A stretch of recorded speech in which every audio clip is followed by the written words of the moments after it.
కొంతమంది క్రైస్తవ భార్యాభర్తలు కూడా అన్య ప్రజల దగ్గరికి వెళ్ళి భార్యాభర్తలు పంచాయతీలో కూర్చుంటారు. పంచాయతీలో కూర్చున్న తర్వాత వాళ్ళు నీకు పంచాయతీ తీర్చిన తర్వాత ఏదో ఒక రోజు కనపడినప్పుడు, బాబు మా యేసు ప్రభుని నమ్ముకోండి అయ్యా, ఆయన సమాధానకర్త, మీకు సమాధానం ఇస్తాడు అని మీరు చెప్పారనుకోండి, వాళ్ళు ఏం చేస్తారో తెలుసు, పక్కుమన్నది మాకు సమాధానం ఏంటో దేవుడు ఎరుగయ్యా.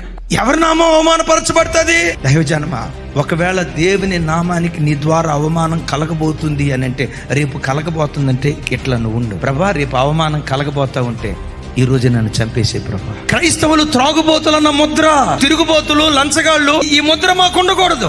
క్రైస్తవుడంటే నీతి కలిగిన వాడురా, పవిత్రమైన జీవితం జీవించిన వాడురా.